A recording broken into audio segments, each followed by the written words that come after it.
Alors bonjour à toutes et à tous, je m'appelle Luc Hébert, je suis votre hôte pour le balado le plus douloureux de notre deuxième saison d'épisodes en français. Ce balado le plus douloureux vous est présenté par le Centre d'excellence sur la douleur chronique pour les vétérans canadiens. Il vise en fait à informer les vétérans et les vétéranes, leurs familles, les cliniciens et les chercheurs sur la douleur chronique et de proposer différentes solutions pour mieux la gérer. Récemment, en 2020, une étude de portée, un scoping review concernant les vétérans des Forces armées canadiennes, a été menée par Megan Nicole Poole et publiée dans la revue Journal of Military Veteran and Family Health. Selon cette étude, les vétéranes canadiennes semblent affronter des enjeux physiques et mentaux qui sont différents de ceux de leurs collègues masculins et des femmes dans l'ensemble de la population. Mais ce qui est intéressant, c'est que ces enjeux de genre sont vraiment sous-étudiés. Et ça confirme en fait ce qui a été rapporté de façon plus anecdotique depuis très longtemps. Eh bien, aujourd'hui, nous allons en parler de ces enjeux. Je suis vraiment content d'accueillir deux femmes, deux vétéranes canadiennes. Tout d'abord, la capitaine retraitée Hélène Leseller, qui est avec nous aujourd'hui. Alors, Hélène est vice-présidente du Conseil consultatif pour les vétérans du Centre d'excellence sur la douleur chronique pour les vétérans canadiens.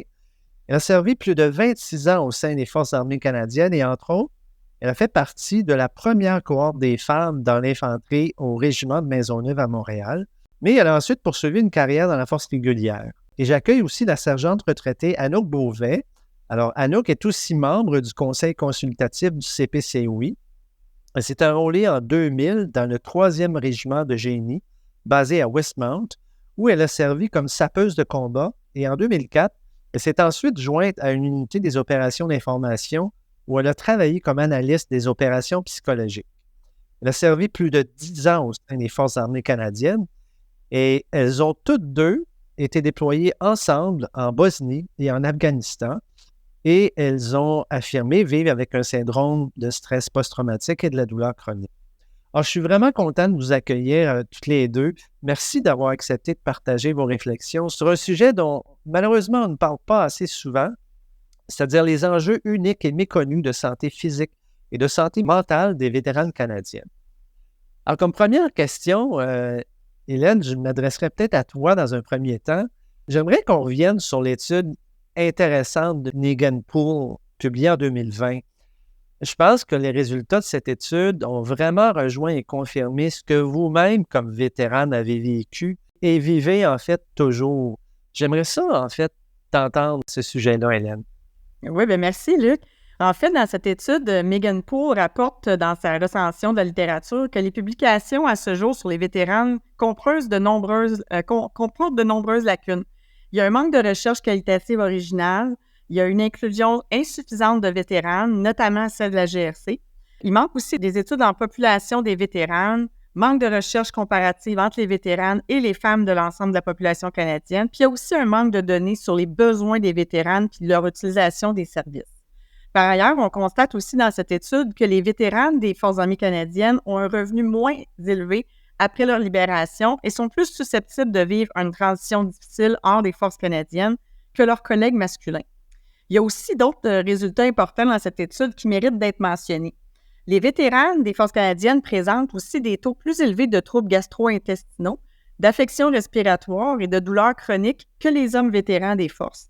Elles souffrent aussi d'arthrite, de problèmes de dos, de migraines, problèmes d'audition et de cancer plus souvent que les femmes dans la population canadienne en général.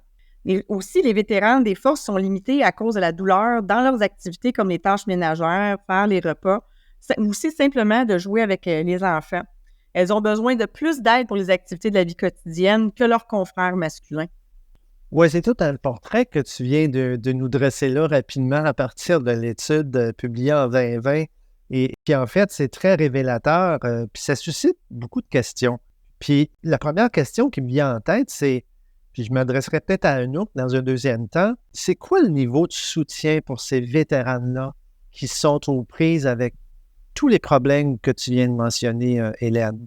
Bien, écoute, selon Poole, toujours, Luc, les vétérans des Forces armées canadiennes sont plus susceptibles d'être séparés, divorcés ou même veuves. Puis une autre étude portant sur l'ensemble des vétérans des Forces armées canadiennes en quête de traitement a révélé que les femmes, elles, avaient des niveaux de soutien sociaux nettement inférieurs à ceux des hommes. Puis les types de soutiens sociaux, entre autres, autres que les partenaires, sont peu étudiés chez les vétérans au Canada. Je vais donner un exemple personnel de mon côté. Là, quand j'étais enceinte, malgré l'aide d'anciens combattants au Canada, il n'y avait pas de programme spécifique pour soutenir mon état qui se dégradait dans la douleur chronique pendant puis après ma grossesse. Il est à noter que beaucoup d'hommes vétérans clament avoir des femmes extraordinaires à leur côté qui les aident au quotidien. Je vais, par exemple, se rappeler des médicaments ou même les tâches de la maison. Les femmes n'ont malheureusement pas ce luxe, puis ça, même si elles ont un homme extraordinaire à la maison. Je suis entièrement d'accord avec ce que tu dis, Anouk, parce qu'à ce sujet, justement, le Comité permanent des anciens combattants a entrepris une étude d'envergure sur les vétérans qui s'est échelonnée sur plus qu'une année, qui s'est terminée justement le 6 mai 2024, donc le 6 mai dernier. Puis ces thèmes-là, justement, abordés comprenaient la santé physique et mentale, le traitement des blessures et des maladies les plus susceptibles d'affecter différemment les femmes durant leur service militaire. On a regardé aussi la particularité de la transition à la vie civile après le service pour les femmes. Les aspects physiques de la santé des vétérans. Ils ont regardé aussi les aspects psychosociaux et mentaux de la santé des vétérans, les aspects professionnels et économiques de la vie des vétérans, la retraite, les soins de longue durée, puis aussi toutes les initiatives développées dans les pays alliés. Ce rapport-là, qui va faire état de plus de 50 recommandations, sera présenté en chambre le 12 juin 2024.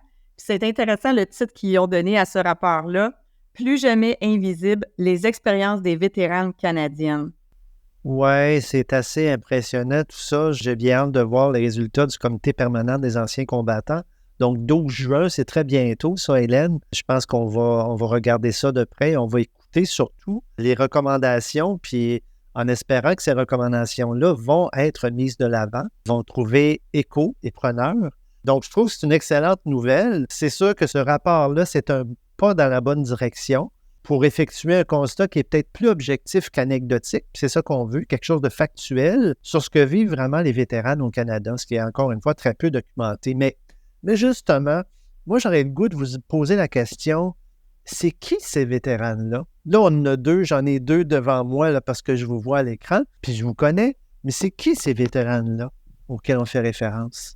Bien, Luc, selon un document qui a été publié en 2018 par la Direction de la recherche d'anciens combattants Canada, on dit que les vétérans qui souffrent le plus souvent de douleurs chroniques sont des gens entre 45 et 54 ans. Ce sont majoritairement des femmes. Les vétérans ont entre 10 et 19 ans de service, faible niveau d'éducation, sont sans emploi, puis aussi étaient des sous-officiers. Pour ma part, ça me surprend que ce sont majoritairement des femmes qui souffrent le plus de douleurs chroniques. Et puis moi, Anouk, ce qui me surprend, c'est le fait que ce soit majoritairement des sous-officiers. Bien, Hélène, moi, c'est juste mon opinion, mais c'est certain que c'est des sous-officiers sur le terrain qui prennent les pelles pour creuser les tranchées, donc susceptibles peut-être plus à la douleur chronique, mais il ne faut pas sous-estimer qu'il est probablement difficile pour un ancien officier de divulguer ses vulnérabilités après avoir été un leader de troupe. Bien, effectivement, je pense que tu as raison, Anouk. C'est un commentaire très intéressant, Anouk, que tu viens de faire là. D'ailleurs, un des prochains podcasts qu'on va faire, balado, sera avec le général à la retraite, Jean-Marc Lantier. Et je pense qu'il va nous faire part aussi de problèmes qui sont similaires à ceux que vous avez vécus. Bien que le portrait qui est dressé est assez évident, là, les femmes souffrent effectivement de plus de douleurs chroniques que les hommes. Mais ça, c'est un constat qui est factuel, encore une fois. Bien, effectivement. Puis je pense qu'il y a encore beaucoup de stigmas autour de la douleur, sa divulgation aussi. J'ai écouté justement un podcast super intéressant qui a été réalisé sur le thème de la douleur chronique et aussi des vétérans aux États-Unis par Dr. Mary Driscoll, qui s'appelle « She Wears the Boots ». C'est un contexte américain, mais qui reflète très bien notre réalité canadienne, en fait. Dans sa série du 6 juin 2022, elle explique que nous savons tous, en fait, que la douleur a une cause biologique, physique, mais ce qu'on met souvent de côté, c'est que quel que soit le type de douleur qu'on a ou la cause de la douleur, et elle, Mme Driscoll, ce qu'elle dit, c'est que toute douleur est une vraie douleur. Puis je pense que c'est ça qu'il faut s'attarder à. En fait, je voulais revenir sur le fait que c'est tellement vrai ce que tu viens de dire, Hélène. Puis ça rejoint en fait tout à fait la balado que j'ai réalisée avec le docteur lieutenant-colonel à la retraite Marcus Bessman en novembre 2023, dont le titre était « Docteur, la douleur chronique, est-ce que c'est juste dans ma tête? » Alors, j'aurais le goût, en fait, de te poser la question, Anouk, pourquoi il y a autant de stigma autour des douleurs chez les femmes, mais surtout des vétérans? Dr. Driscoll explique qu'il y a encore beaucoup de stigmas autour de tout ça. Les vétérans ont déclaré que leur expérience n'avait pas été validée. La douleur était dans leur tête, c'était pas réel. Cette attitude est très préjudiciable aux chances de guérison, en fait. Puis on sait très bien que les facteurs psychologiques et sociaux modifient la façon dont le cerveau traite la douleur. Puis justement, le moment où je me suis sentie, moi, reconnue, visible puis entendue, c'était à mon premier rendez-vous avec la clinique de la gestion de la douleur à Sainte-Anne-de-Bellevue. L'équipe a déclaré « On te croit, on croit à ta douleur ». Ça m'a bouleversée d'entendre ça pour la première fois, puis ça m'a donné confiance dans le futur. Oui, ça fait du bien de se faire dire ça par des professionnels aussi qui ont vraiment l'impression que ce que tu dis, c'est vrai, c'est pas dans ta tête, là. Bien, c'est ça, on ne devrait jamais douter de la douleur ou de la souffrance des gens. J'aimerais ça aussi parler, dans le fond, d'un autre point qui a été soulevé dans le podcast du Dr. Driscoll. Elle explique que les vétérans, hommes et femmes, souffrent de douleurs chroniques causées par l'entraînement physique ou des tâches spécifiques liées au service. Mais par contre, que chez les femmes, elle a observé d'autres facteurs qui peuvent également affecter cette douleur chronique, comme par exemple la périménopause, la ménopause, le cycle menstruel. Également indiqué que la douleur chronique se traduisait différemment chez les femmes. Donc, autre que les maux de dos, il y a souvent des douleurs pelviennes, il y a de la fibromyalgie, des douleurs articulaires, de la fatigue chronique, des maux de tête. Ça, c'est juste pour en nommer quelques-uns. Puis, ce qui est intéressant, c'est que chez les femmes, il y a souvent un chevauchement de 2 problèmes ou plus. Mais il ne s'agit pas que des problèmes physiques. L'autre aspect qui aurait un impact sur la douleur chronique est, Luc, tu l'aurais deviné, l'aspect psychologique. Par exemple, la façon dont les femmes vétéranes se perçoivent, leur humeur, leur anxiété, mais surtout leur degré d'isolement. Puis dans la recherche de Poole, elle mentionne les attaques de panique. Personnellement, j'en ai vécu beaucoup des attaques de panique pendant une quinzaine d'années après mon service. Puis c'est même arrivé dans un avion, dans un vol d'Haïti à Miami, heureusement pas très long. Par chance, il y avait une femme docteur à bord qui m'a aidée puis convaincue que je faisais pas un ACV, mais juste une attaque nerveuse. Oui, puis en plus, pour ajouter à tout ça, bien, il y a des problématiques qui sont malheureusement souvent non reconnues comme des problèmes légitimes de vétéranes. Par exemple, on va parler de l'incontinence, tout ce qui entoure la grossesse, l'accouchement, l'allaitement, les cycles de vie hormonaux, puis j'en passe, là, qui ne sont justement pas reconnus. Puis à cause de ça, bien, les vétéranes risquent de ne pas recevoir le soutien adéquat en lien avec ça. Oui, c'est très impressionnant ce que vous mentionnez là, puis c'est tellement vrai, en fait. Puis ça soulève encore une fois toute la question de l'impact du genre sur la douleur chronique, encore une fois, qui est très peu étudiée. Moi, je me demande, en fait, j'aimerais vous entendre à ce sujet-là, est-ce que c'est donc plus difficile pour les vétérans de faire face à la douleur? Et je pense évidemment à la douleur chronique en particulier parce que vous en avez parlé beaucoup. Et j'ai l'impression que le défi est très grand pour les femmes vétéranes de faire face à la douleur chronique. Bien, en fait, je pense que les vétéranes ont tendance à pousser plus fort pour faire avancer les choses, souvent parce qu'elles sont en position de prendre soin d'un enfant, d'un parent ou de d'autres personnes. Elles ont donc du mal à se donner priorité, en fait, à leurs propres besoins.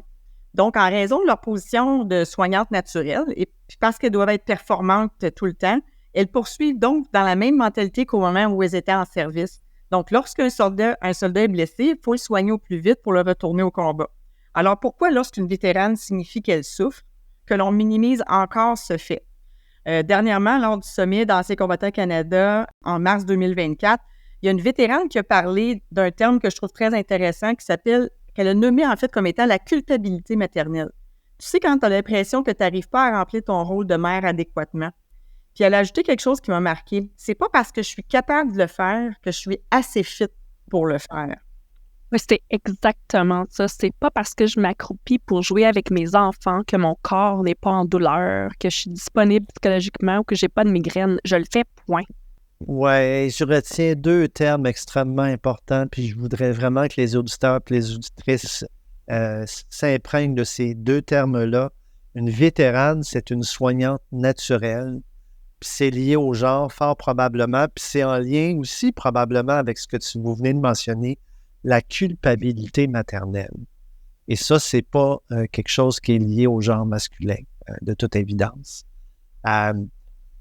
Moi, à la lumière de nos échanges d'aujourd'hui, en tout cas, il m'apparaît clair qu'on a besoin de travailler fort, vraiment fort, pour faire ressortir nos vétéranes de l'ombre, puis les inviter à partager leur vécu aussi.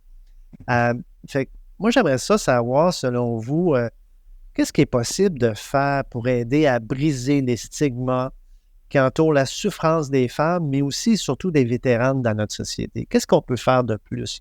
Est-ce qu'il y a des pistes de solutions? C'est une excellente question. Puis je pense qu'en effet, il y a des pistes de solutions. C'est pas juste Anouk et moi qui rapportons ça. Dans le fond, il y a un effet réel, généralisé. Puis même le gouvernement s'en porte garant, comme j'ai mentionné plus tôt, tantôt, avec le rapport qui va sortir le 12 de juin, en fait.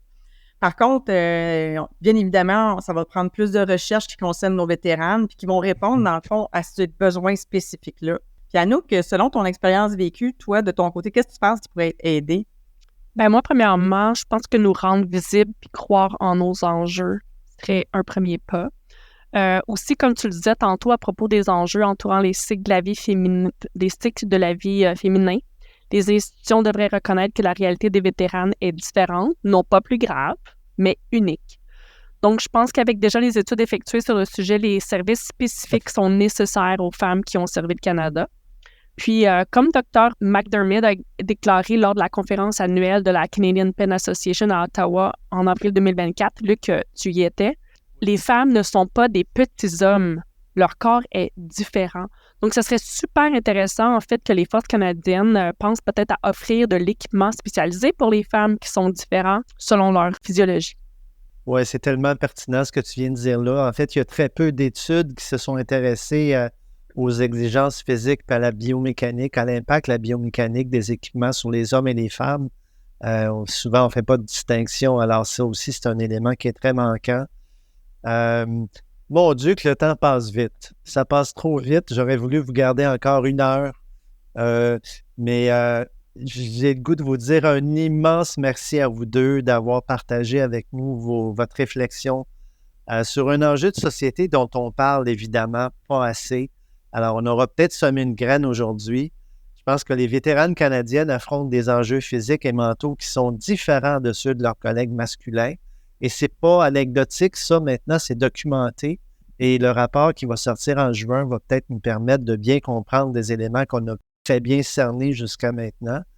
Je pense qu'il faut en parler. Cet enjeu de genre, on doit en parler et ça doit être davantage étudié. Puis c'est grâce à des femmes comme vous qu'on va peut-être réussir à mettre un peu plus de lumière autour de cette problématique-là. Bien, en fait, merci beaucoup, Luc, de nous avoir invités. Merci de nous rendre visibles. Oui, bien, écoutez, moi, je pense qu'il faut le faire, puis j'espère qu'on aura d'autres tribunes pour le faire. Alors, en terminant, je vous rappelle, chers auditeurs et auditrices, que pour nous donner votre avis sur l'émission ou avoir plus d'informations sur la douleur chronique, vous pouvez consulter notre site Internet à douleur-chronique.ca en un mot, ou suivez-nous sur Facebook ainsi que sur Twitter au pseudo @chronicpain.coi et Instagram au pseudo @chronicpain_COE. Alors, le balado le plus douloureux est produit par le Centre d'excellence sur la douleur chronique pour les vétérans canadiens, par Story Studio Network et Eye Contact Productions. Chers auditeurs, chères auditrices, merci. Au plaisir de vous retrouver bientôt et surtout, prenez soin de vous.